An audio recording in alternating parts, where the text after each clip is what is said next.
రేపే శుక్రవారం, పైగా సంకటహర చతుర్థితో కలిసి వచ్చింది. అయితే ఈ రోజున చిన్న బెల్లం ముక్కతో ఇలా చేస్తే చాలు, అప్పులన్నీ కూడా తీరిపోతాయి. వేలు లక్షలు కాదు, కోట్లు వచ్చి పడతాయి. కాబట్టి సంకటహర చతుర్థి రోజు బెల్లంతో ఈ పరిహారం చేయండి. బెల్లం అనేది చాలా శుద్ధి అయిన పదార్థం. బెల్లంతో ఎటువంటి పరిహారాలు చేసినా అద్భుతమైన ఫలితాలు వస్తాయి. ఈ సంకటహర చతుర్థి అనేది మంచి రోజుతో కలిసి వచ్చింది కనుక ఈరోజు అందరూ బెల్లంతో ఈ పరిహారం చేయండి. సంకటహర చతుర్థి అనేది విఘ్నేశ్వరుడికి ఎంతో ఇష్టమైన రోజు. బెల్లం అన్నా కూడా వినాయకుడికి ఎంతో ఇష్టం గనక ఈ బెల్లం పరిహారం చేయండి. 100కు 100% ఖచ్చితమైన ఫలితాలు వస్తాయి. ధన ద్వారాలు తెరుచుకొని 4 వైపుల నుండి ధనం దూసుకు వస్తుంది.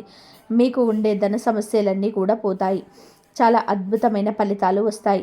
మరి ఇంతకీ ఈ సంకటహర చతుర్థి రోజు బెల్లంతో ఏం చేయాలి అనే విషయాన్ని ఇప్పుడు ఈ వీడియోలో వివరంగా తెలుసుకుందాం. అంతకన్నా ముందు ఫ్రెండ్స్, ఈ వీడియోకి ఒక లైక్ కొట్టండి. అలాగే మా ఛానల్ని కూడా సబ్స్క్రైబ్ చేసుకొని మాకు సపోర్ట్ చేయండి. చాంద్రమానం ప్రకారం ప్రతి మాసంలోనే కృష్ణపక్షంలో వచ్చే చవితిని సంకటహర చతుర్థి అంటారు. ఈ రోజున వినాయక పూజ చేస్తే సర్వ విఘ్నాలు తొలగటాయని నమ్మకం. గణేష పురాణంలో అనేక కథల రూపంలోనే సంకష్టహర గణపతి వ్రతాచరణ వలన కలిగే లాభాలు వివరించారు. ఆ ప్రకారం సంకటహర చతుర్థి వ్రతం చేస్తే పుత్ర సంతాన ప్రాప్తి, బ్రహ్మహత్య పాతక నాశనము, వికలాంగ దోష నిర్మూలనము, రాజ్య ప్రాప్తి, కుజదోష నివారణము, క్షయవాది నివారణము, బానిసత్వ విముక్తి, క్రోధోపనయనం, అకాల మృత్యుహరణం, కుష్టి వ్యాధి నివారణం, జ్ఞాన ప్రాప్తి, మహిమ నష్ట వస్తు ప్రాప్తి, మనో అభిష్ట సిద్ధి, యుద్ధ విజయము, గురు అనుగ్రహము, ఇంద్రియ పటుత్వము మొదలైనవి అనేక ప్రాప్తిస్తాయి. అయితే నేటి కాలంలో వాటన్నిటి అవసరం కూడా చాలామందికి లేదు. అందుకే సాధారణంగా ఈ వ్రతాన్ని వివాహాలకు ఆటంకాలను తొలగించేదిగా, సంతానాన్ని ప్రసాదించేదిగా, దూరమైన బంధువులను తిరిగి కలిపేదిగా, జాతక దోషాలను పోగొట్టడంలో సాటి లేనిదిగా తెలియజేస్తూ ఉంటారు. వినాయకుడు జ్ఞానము, బలము, ఐశ్వర్యము, సుఖము, అదృష్టము వలను ప్రసాదిస్తూ ఉంటాడు. తన భక్తుల కష్టాలను తొలగించేవాడు, పిల్లల పురోగతిని కోరుకునేవాడు. సంకష్టహర చతుర్థి రోజు ఏదైనా గణేష ఆలయానికి వెళ్ళి పిల్లలు, ముఖ్యంగా ఆడపిల్లలు చేతితో నువ్వులను దానం చేయించండి. ఇలా చేస్తే గణపతి అనుగ్రహం వలన జీవితంలో పురోగతి, విజయాలు లభిస్తాయి. కుటుంబంలో ఆనందము, శాంతితో పాటు సంపద పెరగాలని కోరుకుని ఉంటే సంకష్టహర చతుర్థి నాడు వినాయకుడికి వెండి గిన్నెలో జాజికాయ, లవంగారము, తమలపాకు సమర్పించండి. మీ పని విజయవంతం అవుతుంది. సంకష్టహర చతుర్థి రోజున పూజా సమయంలో గణేశుడికి నెయ్యి దీపం వెలిగించాలి. నెయ్యి దీపం వలన గణేశుని అనుగ్రహంతో ఐశ్వర్యము, సంతోషము కలుగుతాయి. ఐశ్వర్యం కూడా పెరుగుతుంది. వృత్తిలో పురోగతి, ప్రమోషన్స్ కోరుకునేవారు సంకష్టహర చతుర్థి రోజున గణపతిని ధ్యానిస్తూ అష్టముఖి రుద్రాక్షలను ధరించాలి. ఏదైనా సరే సమస్యతో బాధపడుతూ ఉంటే సంకష్టహర చతుర్థి రోజున నువ్వుల లడ్డూలను చేయించండి. గణేశుడిని పూజించే సమయంలో ఆ లడ్డూలను నైవేద్యంగా సమర్పించి ప్రసాదంగా తీసుకోండి. మీ సమస్య ఖచ్చితంగా పోతుంది. అప్పులు ఊబిలో చిక్కుకొని ఆర్థిక పరిస్థితి మరీ దారుణంగా ఉంటే సంకష్టహర చతుర్థి రోజున పూజా సమయంలో రుణ విమోచన గణేష సూత్రాన్ని పఠించండి. ఇంకా ఏదైనా సమస్య మిమ్మల్ని చుట్టుముట్టినట్లయితే దాని నుండి బయటపడడానికి ఆచారాల ప్రకారం సంకష్టహర చతుర్థి రోజు ఉపవాసం ఉండండి. కష్టాలన్నీ కూడా తొలగిపోతాయి. ఎవరైతే కష్టాలతో, కన్నీళ్లతో సతమతం అయిపోతూ ఉన్నారో వారు చక్కగా ఈ సంకటహర చతుర్థి రోజున రాత్రి 7 నుండి 10 గంటల మధ్యలో చక్కగా ఒక గిన్నెలో కానీ, గ్లాస్లో కానీ శుద్ధమైన నీరును తీసుకోండి. అంటే మీరు తాగే నీరు ఉంటుంది కదా, ఆ నీటిని తీసుకొని ఆ నీటిలో కొంచెం, అంటే ఒక అర స్పూన్ అంత గల్లుప్పు వేయండి. గల్లుప్పుకు చెడును తొలగించే శక్తి ఉందనే విషయం అందరికీ తెలిసిందే. గల్లుప్పుతో ఎటువంటి పరిహారాలు చేసినా అద్భుతమైన ఫలితాలు వస్తాయి కనుక గల్లుప్పు వేయండి. తర్వాత ఈ నీటిలోనే 3 తులసి ఆకులను తెచ్చి చేతితో నలిపి నీటిలో కలపండి. అలా కలపటం వలన ఈ నీటికి విపరీతమైనటువంటి శక్తులు వస్తాయి. ఆ తర్వాత ఈ నీటి మీద మీ గుడి చేతిని మూతలాగా పెట్టేసి ఓం శాంతి ఓం అనే మంత్రాన్ని జపించండి. అలా చేసిన తర్వాత ఈ నీటిని తీసుకొని మీ ఇంటి బయటకు వచ్చేసి మీ ఇంటి చుట్టూ ఈ నీటిని చిలకరించండి. మీ ఇంటి చుట్టూతా ఈ నీటిని చల్లేసేయండి. అలా చల్లేటప్పుడు మా ఇంటికి ఉన్న కీడంతా కూడా పోవాలి, మా ఇంటికి పట్టిన పీడంతా పోవాలి, మా ఇంట్లోని చెడంతా కూడా పోవాలి, కష్టాలు కన్నీళ్ళు అన్నీ పోవాలి, అందరిలాగా మేము కూడా సంతోషంగా ఉండాలి అని మనసారా సంకల్పం చెప్పుకోండి. మనసులో సంకల్పం చెప్పుకుంటూ ఈ నీటిని ఇంటి చుట్టూ చల్లండి. అలా చల్లేసిన తర్వాత ఇక మీరు మీ ఇంట్లోకి వెళ్ళిపోండి. అంతే. ఈ పరిహారాన్ని ఖచ్చితంగా 7 నుండి 10 గంటల మధ్యలో మాత్రమే చేయాలి. పగటి పూట అస్సలు చేయకూడదు. ఈ చిన్న పరిహారం చేయటం వలన మీకు ఉండే కష్టాలు కన్నీళ్ళు బాధలు ఆటంకాలు సమస్యలు అన్నీ కూడా తొలగిపోతాయి. అప్పులు కూడా తీరిపోతాయి. వద్దన్న ఆకుండా ధనం వస్తూనే ఉంటుంది. కనుక మీరు కూడా రేపు సంకటహర చతుర్థి రోజు ఇంట్లో ఈ నీటిని చల్లండి. శుభ ఫలితాలను పొంది సంతోషంగా జీవించండి. దేవతలందరిలోని తొలి పూజ అందుకునేది వినాయకుడు. పూజ శుభకార్యం ఏదైనా సరే ముందుగా వినాయకుడిని పూజించిన తర్వాత మిగతా పూజ మొదలు పెడతారు. మానవుల కష్టాల నుండి గట్టెక్కించేది సంకటహర చతుర్థి వ్రతం. గణపతికి అత్యంత ప్రీతిపాత్రమైన తిథులలో ప్రధానమైనది చవితి తిథి. అయితే ఈ చవితి లేదా చతుర్థి పూజను 2 రకములుగా ఆచరిస్తారు. మొదటిది వరద చతుర్థి, రెండవది సంకటహర చతుర్థి. అమావాస్య తర్వాత వచ్చే చతుర్థి రోజున చేసే వ్రతమును వరద చతుర్థి వ్రతం అని, పౌర్ణమి తర్వాత వచ్చే చేసే వ్రతమును సంకటహర చతుర్థి అని లేదా సంకటహర చతుర్థి వ్రతం అని అంటారు. ఇందులో వరద చతుర్థిని వినాయక వ్రతంగా వినాయక చవితిగా ఆచరిస్తారు. సంకటములు తొలగించేది సంకటహర చతుర్థి. సంకటహర చతుర్థి రోజున వినాయకుడిని పూజించటం వలన సకల కోరికలు నెరవేరుతాయి. అందరికీ వినాయకుడే మొదటి ఆరాధ్య దైవంగా ఉంటాడు. ప్రతి నెల పౌర్ణమి నెలన 3-4 రోజులలో సంకటహర చతుర్థి వస్తుంది. ఈ సంకటహర చతుర్థి అంటే గణపతికి ఎంతో ఇష్టం. ఈరోజు గణపతిని ఆరాధించటం వలన సంకటాలన్నీ కూడా పోతాయి, ఆటంకాలు పోతాయి, కష్టాలు పోతాయి. ఈ సంకటహర చతుర్థి రోజున అన్న పేరులోనే ఉంటుంది సంకటాలను హరించే చతుర్థి అని. కనుక ఈరోజు భక్తిగా గణపతిని పూజిస్తే ఎలాంటి కష్టాలైనా సరే తొలగిపోతాయి. బ్రహ్మదేవుడికి మొదట సృష్టి చేసేటప్పుడు అనేక ఆటంకాలు ఏర్పడ్డాయి. అసలు సృష్టి ఎలా చేయాలో కూడా తమకు తెలియలేదు. దాంతో బ్రహ్మ ముక్కు పెట్టాల్సిన చోట చెవి, చెవి పెట్టాల్సిన చోట ముక్కు పెట్టేవాడు. బ్రహ్మ సృష్టి ప్రారంభించిన 1000 సంవత్సరాల వరకు సృష్టిలో ఆటంకాలు ఎదురయ్యాయి. అప్పుడు బ్రహ్మ తపస్సు చేశాడు. అలా 1000 సంవత్సరాలు బ్రహ్మ తపస్సు చేయగా ఒక్కసారిగా వక్రతుండ గణపతి ఒక కృష్ణ పక్ష చతుర్దశి రోజు కనిపించాడు. ఆ గణపతి బ్రహ్మ సృష్టిలో ఏర్పడిన వక్రాలను తొలగించాడు. అందుకే ఆయనకు వక్రతుండ గణపతి అని పేరు వచ్చింది. గణపతి ఆది నుండే ఉన్న దేవుడు. బ్రహ్మదేవుడంతటి వాడి ఆటంకాలని తొలగించిన గణపతికి మన ఈ ఇబ్బందులు ఒక లెక్కన కాదు. కనుక సంకటహర చతుర్థి రోజు ఆటంకాలు ఉన్నాయి, కష్టాలు ఉన్నాయి అనే బాధపడేవారు ఇంట్లో గణపతిని పూజించుకుంటే ఆ కష్టాలన్నీ కూడా పోతాయి. ఇంట్లో పూజ చేయటం కుదరని వారు గణపతి ఆలయానికి వెళ్ళినా సరే మంచి శుభ ఫలితాలను ఈరోజు పొందుతారు. ఈరోజు ఉపవాసం ఉండి వినాయకుని పూజిస్తారు. రోజంతా కూడా ఉపవాసం ఉండి రాత్రి పూట చంద్రుడిని పూజించే నైవేద్యాలను సమర్పిస్తారు. దీంతో ఈ ఉపవాసం పూర్తవుతుంది. ఈ ఉపవాసంలో చంద్రుడి ఆరాధన ముఖ్యం. అతి లేకుండా ఉపవాసం పూర్తి కాదు. వినాయకుడు అంటే పరిపూర్ణత్వకు ప్రత్యక్ష స్వరూపంగా చెప్పబడినది. వినాయకుడు తన భక్తుల జీవితాలలో అవాంతరాలను తొలగించటమే కాకుండా సరైన మార్గంలో పయనించుటకు మార్గనిర్దేశం చేయగలిగిన వాడని భక్తుల ప్రగాఢ విశ్వాసం. వినాయకుడిని 2 భార్యలు సిద్ధి బుద్ధి ఉన్నారు. బుద్ధిని రీతిగా కూడా కొందరు పిలుస్తూ ఉంటారు. ఇక్కడ బుద్ధి శ్రేయస్సును సూచిస్తే సిద్ధి విజయాన్ని సూచిస్తుంది. వినాయకుడికి శుభ లభ అనే 2 కొడుకులు కూడా ఉన్నారు. ఇక్కడ విధి సంతానమైన శివుడు మంచికి పేరు ప్రఖ్యాతలకు చిహ్నంగా సూచింపబడితే సిద్ధి కుమారుడైన లగుడు లాభానికి చిహ్నంగా ఉంటాడు. అందుచేతనే ఒక్క వినాయకుడిని పూజిస్తే అన్నింట విజయములు పొందవచ్చునని భక్తుల ప్రగాఢ విశ్వాసము. తద్వారా ఎటువంటి కార్యాన్ని చేపట్టిన మొదట వినాయకుడు పూజ చేయటము హిందువుల ఆనవాయితీగా ఉంది. తద్వారా ఎటువంటి ఆటంకములు లేకుండా పనులు పూర్తవుతాయని భక్తుల నమ్మకం. అటువంటి వినాయకుడికి సంకటహర చతుర్థి అంటే ఎంతో ఇష్టం. నిజానికి ఈరోజు ఏం చేసినా చేయకపోయినా ఒక వ్యక్తి లేదా ఒక జీవిని ఆనందింప చేస్తే చాలు గణపతి ప్రసన్నమవుతాడు అని పండితులు చెప్తున్నారు. ఎందుకంటే గణపతి ఆనందానికి కారకుడు. వీరు ఏ జీవినైనా సరే ఆనందింపబరిస్తే గణపతిని ఆనందాన్ని కలుగజేస్తాడు. ఈరోజు అవసరంలో ఉన్న వారికి హెల్ప్ చేయాలి. మూగ జీవాలకు ఏదో ఒక ఆహారాన్ని పెట్టాలి. ఆవులు, కుక్కలు, కాకులకు ఆహారం పెడితే చాలా మంచిది. ఇక ఎంతో పవిత్రమైన ఈ సంకటహర చతుర్థి రోజున ఇంట్లోని ఆడవాళ్ళు పాలు పోసి వండే కూరలు వండాలి.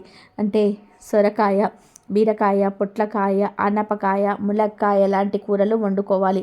ఈరోజు ఇలా పాలు పోసి వండిన కూరలు మాత్రమే తినాలి. ఈ సంకటహర చతుర్థి రోజు పాలు పోసిన కూరలు తింటే చక్కటి ఆరోగ్యం లభిస్తుంది. ఈరోజు అందరూ పాలు పోసి వండే కూరలనే తినండి. అలా తింటే మీకే మంచి జరుగుతుంది. కనుక ఈరోజు ఆడవాళ్ళు పాలు పోసి వండే కూరలను వండండి. అందరూ ఈరోజు పాలు పోసిన కూరలనే తినండి.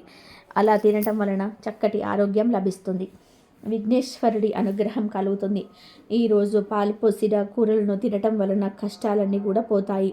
కోటి జన్మల పుణ్యం కలిగి మీరు కోటీశ్వరుడిగా మారిపోతారు. జాతక దోషాలు పోతాయి. మీ జాతకం అద్భుతంగా మారిపోతుంది. ధన సమస్యలన్నీ కూడా పోతాయి. విపరీత ధనలాభం కలుగుతుంది. వద్దన్న ధనం వస్తూనే ఉంటుంది. కాబట్టి తప్పనిసరిగా ఈరోజు అందరూ కూడా పాలు పోసే కూరలను వండుకొని తిని శుభ ఫలితాలను పొందండి. ఇక ఈరోజు పొరపాటున కూడా దొండకాయ కూరను మరియు మాంసం కూరను తినకూడదని శాస్త్రాలు చెప్తూ ఉన్నాయి. కూరల రూపంలోనే కాదు, ఏ రూపంలో కూడా ఈరోజు దొండకాయను, నాన్ వెజ్ను తినవద్దు. కాదని తింటే బుద్ధి మందగిస్తుంది, తెలివితేటలు తగ్గిపోతాయి, లేనిపోని కష్టాలను వస్తాయి, ఐశ్వర్యవంతా హరించుకుపోతుంది. కనుక ఎవరు కూడా ఈరోజు ఈ కూరలను తినవద్దు. కనుక అందరూ కూడా కార్తీక సంకట చతుర్థి రోజు ఈ ఆహార నియమాలను పాటించి శుభ ఫలితాలను పొందండి. ఈరోజు రాత్రి చంద్రుడు వచ్చిన తర్వాత ఆ చంద్రుడి వెలుగులో కొన్ని పాలల్లో బెల్లం వేసి పెట్టండి. కొంత సమయం తర్వాత ఆ పాలను తీసి తాగేయండి. ఇలా సంకటహర చతుర్థి రోజున రాత్రి సమయంలో పాలతో ఇలా చేసి తాగితే సకల ఐశ్వర్యాలు సిద్ధిస్తాయి. చక్కటి ఆరోగ్యం లభిస్తుంది. విఘ్నేశ్వరుడి అనుగ్రహం కలుగుతుంది.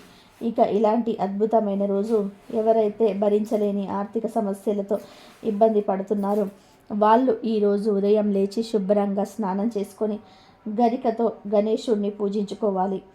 రాత్రి నిద్రపోయే ముందు ఈ గరికను తీసి తలదిండు కింద పెట్టుకొని పడుకోవాలి.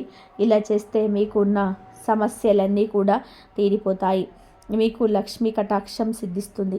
కావున మీరు కూడా సంకటహర చతుర్థి రోజు గరికతో ఈ చిన్న పరిహారాన్ని పాటించి లక్ష్మీ కటాక్షాన్ని, గణపతి అనుగ్రహాన్ని పొంది సంతోషంగా జీవించండి. ఈ సంకటహర చతుర్థి రోజు మీరు పూజలు, ఉపవాసాలు ఏమీ చేసినా చేయకపోయినా ఒక తమలపాకును తీసుకొని ఆకులో 2 అరటి పండ్లు పెట్టి వాటిని గణపతి ఫోటో ముందు ఉంచి నమస్కారం చేసుకొని గంట తర్వాత ఆ తమలపాకును, అరటి పండును తీసుకొని తినాలి. ఇలా ఈరోజు తమలపాకును లేదా అరటి పండ్లను రెండిటిలో ఏదో ఒకటి తింటే గంటలో మీ ఒంట్లో ఉన్న దరిద్రం అంతా కూడా పోతుంది. కష్టాలన్నీ కూడా పోతాయి. గణపతి అనుగ్రహం కలుగుతుంది. వద్దన్న ఐశ్వర్యం వస్తుందని శాస్త్ర పండితులు చెప్తున్నారు. కాబట్టి ఈ సంకటహర చతుర్థి రోజున ప్రతి ఒక్కరు కూడా తమలపాకును లేదా అరటి పండ్లను లేదా అరటిపండు, తమలపాకు రెండింటినీ కూడా తిని శుభాలను పొందండి. ఎంతో పవిత్రమైన ఈ సంకటహర చతుర్థి రోజున బెల్లంతో ఒక చిన్న పరిహారం చేస్తే చాలు మీకు ఉండే అప్పులన్నీ కూడా తీరిపోతాయి. వేలు, లక్షలు, కోట్లు ఇలా ఎంత పెద్ద అప్పులున్నా తీరిపోతాయి. ఎందుకంటే బెల్లానికి అప్పులను తీర్చే శక్తి ఉంటుంది. బెల్లంతో మన అప్పులను తీర్చుకోవచ్చు. బెల్లం ధనాన్ని ఆకర్షిస్తుంది, మన కష్టాలను తీరుస్తుంది. లక్ష్మీదేవికి తీపి పదార్థాలు అంటే చాలా ఇష్టం. అందులోనూ బెల్లం అంటే మహా ఇష్టం. బెల్లం ఎక్కువగా స్వీట్ల తయారీలో ఉపయోగిస్తూ ఉంటాము. కానీ బెల్లం ఒక వ్యక్తి జీవితాన్ని తీపితో నింపుతుందన్న విషయం చాలామందికి తెలియదు. జ్యోతిష్య శాస్త్రం ప్రకారం ఒక చిన్న బెల్లం ముక్కతో కొన్ని పరిహారాలు చేయటం వలన డబ్బు కొరతను అధిగమించవచ్చు. సాధారణంగా ప్రతి ఇంట్లో బెల్లం ఉపయోగిస్తూ ఉంటారు. పురాతన కాలంలో బెల్లానికి చాలా ప్రాముఖ్యత ఉండేది. బెల్లం కేవలం తినుబండారమే కాకుండా మంచి ఔషధం కూడా. ఇతరు బెల్లం తింటే రక్తహీనత నుంచి బయటపడవచ్చు. పరిహార శాస్త్రంలో కూడా బెల్లానికి ఎంతో ప్రాధాన్యత ఉంది. అంతటి శక్తి కలిగిన బెల్లంతో సంకటహర చతుర్థి రోజున ఒక చిన్న పరిహారం చేస్తే చాలు లక్షలు కాదు కోట్లు వచ్చి పడతాయి. మీ అప్పులన్నీ కూడా తీరిపోతాయని సిద్ధశాస్త్రం చెప్తుంది. ఏమీ లేదు, ఈరోజు ఒక చిన్న బెల్లం ముక్కను తీసుకొని ఆ బెల్లం ముక్కను తీసుకొని వెళ్ళి ఒక చిన్న వైట్ పేపర్లో వేయండి. ఆ తర్వాత ఈ బెల్లం ముక్క మీద చిటికెడు పసుపును, చిటికెడు కుంకుమను, అలాగే ఒక ఎండు ఖర్జూరాన్ని, ఆ తర్వాత వీటన్నిటిని కూడా కలిపి చిన్న పొట్లంలాగా చుట్టండి. ఆ తర్వాత ఈ పొట్లాన్ని తీసుకొని వెళ్ళి పూజ గదిలో వినాయకుడి ఫోటో ముందు పెట్టి సంకల్పం చెప్పుకోండి. దేవుడా, నాకు అప్పులు ఎక్కువగా ఉన్నాయి, ఆ అప్పులన్నీ కూడా తీరి మేము కోరుకున్నంత ధనం రావాలి, మేము కూడా ధనవంతులుగా మారాలి అని సంకల్పం చెప్పుకోండి. మనస్ఫూర్తిగా విడమర్చి మీ కోరిక చెప్పుకోండి. అలా కోరిక చెప్పుకున్న తర్వాత విఘ్నేశ్వరుడి ముందు కొబ్బరి నూనెతో దీపారాధన చేయండి. ఒక దీపం వెలిగించండి. ఆ దీపంలో కూడా చిన్న బెల్లం ముక్కను పొడిలాగా చేసి వేయండి. అలా వేస్తే చాలా మంచిది. ఇక వినాయకుడు ముందు పెట్టిన పొట్లాన్ని మాత్రం 24 గంటల తర్వాత తీసి ఆ పొట్లాన్ని తీసుకొని వెళ్ళి ఏదైనా ఒక చెట్టు మొదట్లో చిన్న గొయ్యి తీసి పాతిపెట్టేయండి. ఇలా సంకటహర చతుర్థి రోజు ఈ చిన్న పరిహారం చేస్తే చాలు ఖచ్చితంగా మీకున్న అప్పులన్నీ తీరిపోతాయి. వేలలు, లక్షలు, కోట్లు ఇలా ఎన్ని అప్పులున్నా సరే తీరిపోతాయి. మీరే లక్షాధికారిగా, కోటీశ్వరులుగా మారిపోతారు. కనుక అప్పుల నుండి బయటపడాలనుకునేవారు సంకటహర చతుర్థి రోజు బెల్లంతో ఈ చిన్న పరిహారం చేసుకొని శుభ ఫలితాలను పొందండి. మనుషుల కష్టాల నుండి గట్టెక్కించేది సంకటహర చతుర్థి వ్రతం. విఘ్నాలను తొలగించే గణపతికి అత్యంత ప్రీతిపాత్రమైన తిథులలో ప్రధానమైనది చవితి తిథి. అయితే ఈ చవితి లేదా చతుర్థి పూజను 2 రకాలుగా ఆచరిస్తూ ఉంటారు. మొదటిది వరద చతుర్థి, రెండవది సంకటహర చతుర్థి.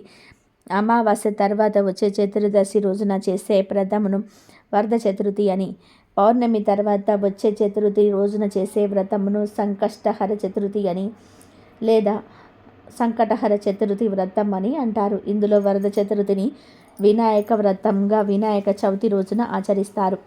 సంకటాలను తొలగించే సంకటహర చతుర్థి వ్రతమును మాత్రం ఆలంబనగా ఆచరిస్తూ ఉంటారు.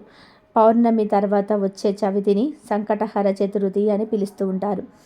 ఆ రోజు గనక వినాయకుడిని పూజిస్తే ఎలాంటి గ్రహదోషాలైనా సరే తీరిపోతాయి.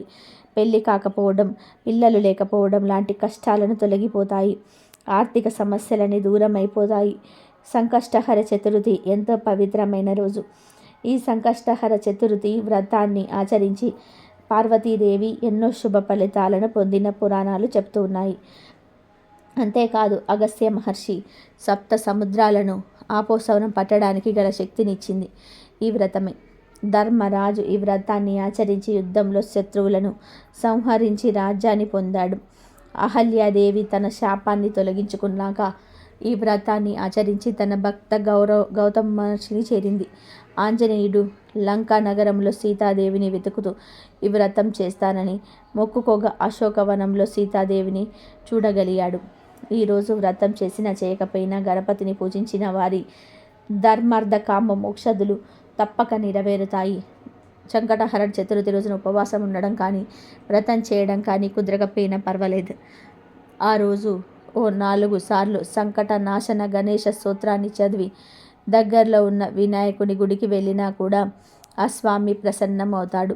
ఇక వినాయకుడికి ఎంతో ఇష్టమైన ఈ సంకటహర చతుర్థి రోజున వేపాకులతో ఒక పరిహారం చేస్తే చాలు 60 నిమిషాల్లో మీ జీవితం మారిపోతుందని శాస్త్ర పండితులు చెప్తున్నారు.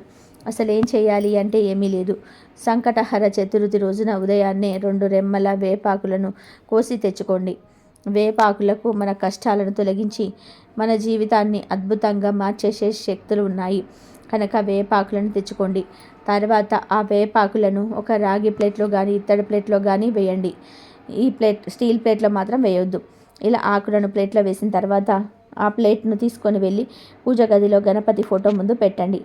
ఫోటో ముందు పెట్టే ముందు కొన్ని పసుపు నీళ్లను వేపాకుల మీద చల్లి ఆ తర్వాత ప్లేట్ను గణపతి ఫోటో ముందు పెట్టండి. ఇలా పెట్టిన తర్వాత చక్కగా ఒక ప్రమిదను తీసుకొని దాన్ని వేపాకుల మీద పెట్టండి. ఆ ప్రమిదలో కొబ్బరి నూనెను పోయండి. ఆ తర్వాత 3 లేదా 5 ఒత్తులు వేసి దీపం వెలిగించండి. ఇలా వెలిగించిన దీపానికి పసుపు కుంకుమ అక్షింతలు చల్లండి. ఇలా ఎవరైతే వినాయకుడి ఫోటో ముందు వేపాకుల మీద దీపాన్ని పెడతారో వారి ఇంట్లో 60 నిమిషాల్లో అద్భుతం జరుగుతుంది. కష్టాలన్నీ కూడా పోతాయి. ప్రతి సంకటహర చతుర్థి రోజు ఇలా వేపాకుల మీద దీపాన్ని పెడితే నెమ్మదిగా ధన సమస్యలు పోతాయి, డబ్బు వస్తుంది. మీరు కలకాలం ఆనందంగా ఐశ్వర్యంతో జీవిస్తారు.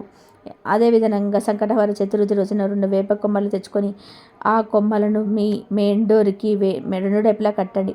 ఇలా కట్టడం వలన దుష్ట పీడలు, నెగిటివ్ ఎనర్జీ ప్రభావము మీ ఇంటి మీద పడదు. అదృష్టం బాగా కలిసి వస్తుంది. సంకష్టహర చతుర్థి రోజు వేపాకుల మీద దీపాన్ని వెలిగించారు. ఆ ఆకులను మరునాడు పూజ గది నుంచి తొలగించి ఏదైనా వేప చెట్ల మొదట్లో పడేయాల్సి ఉంటుంది. సంకటహర చతుర్థి వేపాకులతో ఈ పని చేస్తే ఖచ్చితమైన శుభ ఫలితాలు కలుగుతాయి. కనుక మీరు కూడా సంకటహర చతుర్థి రోజున వేప ఆకులతో ఈ పరిహారాన్ని చేసి శుభ ఫలితాలను పొందండి. ఈ వీడియో నచ్చితే లైక్ చేయండి, షేర్ చేయండి, బట్ సబ్స్క్రైబ్ చేసుకోవడం మర్చిపోవద్దు.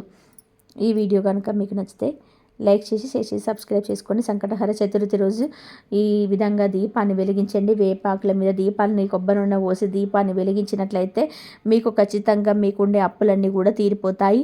వేలు, లక్షలు, కోట్లు ఇలా ఎన్ని అప్పులు ఉన్నా సరే తీరిపోతాయి. మీరే లక్షాధికారుగా, కోటీశ్వరులుగా మారిపోతారు. కనుక అప్పుల